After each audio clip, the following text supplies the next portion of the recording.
once again come with a new charity, Cause Foundation Children of Zanzibar, to raise £10,000 to feed over 300 families, which is equivalent to 1,000 orphans in Zanzibar, Pemba, for 3 months. Please give whatever you can to help us reach this amount.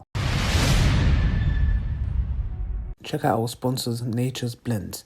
They specialize in premium Ethiopian black seed products. The website is in the description link below. You can also use the discount code SALAM10 for 10% off their products. Assalamu alaikum wa rahmatullahi wa barakatuh, brothers and sisters and dear friends. Hope you guys are well, inshallah. Today, I read an article and I found it very profound because there was a few lessons we can learn from this, and I'm going to jump straight into it, inshallah. Yeah. So, US left with a bad name.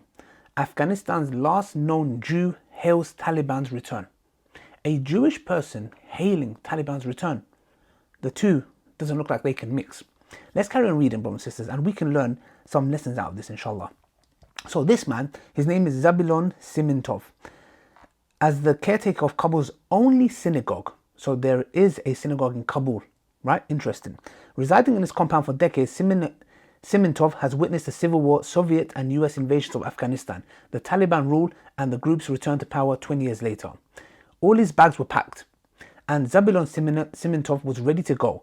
But since the Taliban's stunning takeover of Kabul last week, Simintov, Afghanistan's last known Jew, has had a change of heart and plans, saying he does not wish to leave anymore.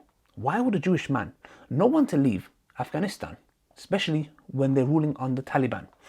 However, after Taliban's bloodless siege of Afghanistan capital on Sunday and the group's pledge to form an all-inclusive government and not seek revenge against enemies, Simintov says he has chosen to stay in Afghanistan, his home for over 5 decades. A few days ago, an Afghan came from America with a plane ticket to take me back to Israel. I said I won't go even if the plane comes outside my home. What a dedication. Why? He told Arab News over the phone from his home in Kabul on Saturday, if need to protect the synagogue here, I see no threat from the Taliban side. The Taliban have come, they are welcome, there is no fear, no threat. Simintov, a carpet and jewelry merchant, added, the Taliban have sought to present a more moderate face since last week's lightning offensive.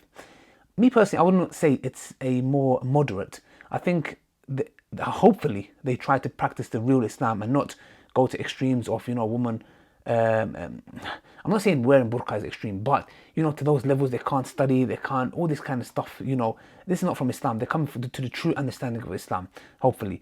But the group was infamous for its harsh, repressive policies when it ruled Afghanistan from 1996 to 2001, before being toppled by the US-led forces and prompting many to formulate an exit plan. But Simintov, who has served twice in the Afghan army, said he would not leave despite his wife and 2 daughters moving to Israel in 1992.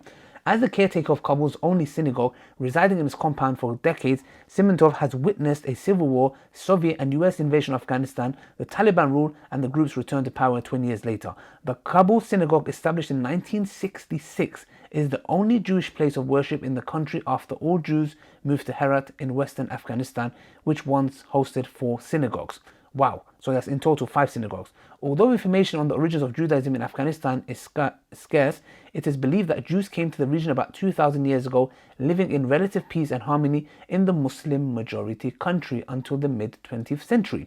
Once a thriving community in Afghanistan, thousands of Afghan Jews left for Israel and Western countries in the late 1940s after the creation of Israel and after the Soviet invasion in 1979. Simintov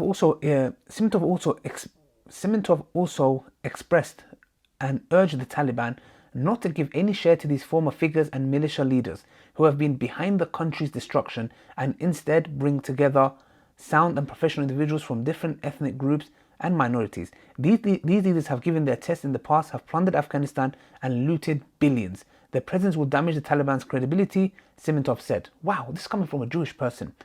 Despite his hostility towards the Taliban in the past, he admits to Kabul and other areas being safer under their rule, blaming US leaders for invading Afghanistan and creating destruction and carnage. The US is leaving a bad name in history by invading here. The Taliban is back. Why did it spend so much money, kill so many people, and now leave this way? US citizens should not vote for President Joe Biden and former President Donald Trump. Both of them are totally mad, he said. Let's see what comes next. Brothers and sisters, the Prophet, peace be upon him, has lived with the Jews and the Christians in harmony. So much so that they had a treaty with the Jewish tribes in Medina, that they would protect them And if an enemy comes, that they will protect each other, vice versa. Even though some of the Jewish tribes like Banu Qurayza, Banu Nadir, and Banu Qaynuqa broke those treaties. But the point here is that when people think about a Muslim nation, this whole notion that there is compulsion in religion is absolutely false. Not only do we see this in Afghanistan, 2,000 years that they've been living there, and there's about 5 synagogues in that country, this myth is debunked once again. And the Jewish people have run to Muslim lands, the Ottoman Empire, and many other empires in history. Why? Because they were persecuted by the Christians. Yep, the Crusaders and the Christians, who have actually anti-Semitism has derived from, because they believe that their God, Jesus, was killed by Jewish people, and that's why the animosity towards the Jews have been rampant throughout history, and the Muslims have been a safe haven for these Jews. So much so that one rabbi said that if the Muslims ruled around the the 40s onwards, we would have 5 million extra Jews today. Brothers and sisters, I'm not going to keep this video long. This was a reminder to all of us that Muslims live in peace, and Muslims are not here to rule and force coercion, to Islam, and that is made clear in the Quran by Allah subhanahu wa ta'ala to your religion and to us ours. May Allah bless you guys, inshallah, and share this with your friends and family, inshallah, brothers and sisters. Till next time, assalamu alaikum wa rahmatullahi wa barakatuh.